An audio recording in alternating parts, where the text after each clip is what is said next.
এটি কোনো মারামারি নয়, এটি সিনেমার গল্পকে হার মানানো এক বাস্তব কাহিনী। ঘটনাটি ঘটেছে কুড়িগ্রাম জেলার রৌমারী উপজেলার রৌমারী সদর ইউনিয়ন পরিষদের চেয়ারম্যানের অফিসের ভেতরে।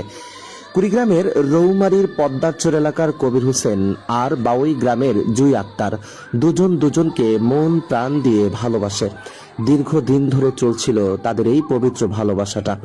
কিন্তু এক পর্যায়ে যখন সবার মধ্যে জানাজানি হয়, একে অপরকে বিবাহ বন্ধনে যখন রাজি হয়, ঠিক তখনই পরিবার হয় তাদের প্রধান বাধা। মেয়ে পক্ষ এবং ছেলেপক্ষ পরিবার কোনোভাবেই মেনে নিচ্ছে না তাদের এই সম্পর্কটি। অবশেষে বাধ্য হয়ে সেই সম্পর্ক ছিন্ন করার জন্য ইউনিয়ন পরিষদে বিচার নিয়ে গিয়েছিলেন। সেখানে সমঝোতা তো বরং হয়নি, বরং সেখানে ঘটেছে এক ইলাহি কাণ্ড। ছেলে এবং মেয়ে দুই প্রেমিক প্রেমিকা এমনভাবে জড়িয়ে ধরেছে, কেউ কাউকে ছাড়ছেন না।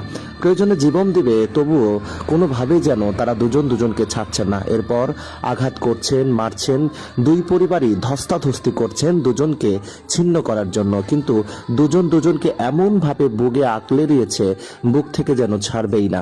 কিন্তু তাদের পরিবারগুলো কিভাবে দেখেন দুজনকে আঘাত করে দুজনকে আলাদা করতে চাচ্ছে, কোনোভাবেই যেন তারা দুজনকে ছাড়ছে না, তারপরেও চেষ্টা চালিয়ে যাচ্ছে। আমাদের সমাজের মানুষগুলো কেন জানে না প্রেম এ তো স্বর্গ থেকে আসে, স্বর্গেই চলে যায়। মনের মাঝে এই যে আন্তরিকতা, ভালোবাসার এই বন্ধন যতই ছিন্ন করুন, টেনে ছেঁচড়ে নিয়ে যান, কখনোই কি তাদের সেই ভালোবাসাটা বিচ্ছিন্ন করতে পারবেন? শুধুমাত্র এই বাবা মারা এমন ভালোবাসা মেনে না নেওয়ার কারণে বাংলাদেশে শত শত যুবক যুবতীরা বিষ পানে বা ফাঁসনোটকে আত্মহত্যার শিকার হচ্ছে। দীর্ঘ কয়েক ঘন্টা বিচারিক কার্যক্রম পরিচালনা করার পর অবশেষে সেই মেয়ে পক্ষ আর ছেলে পক্ষ দুজনকে আলাদা করে নিয়ে গেছে।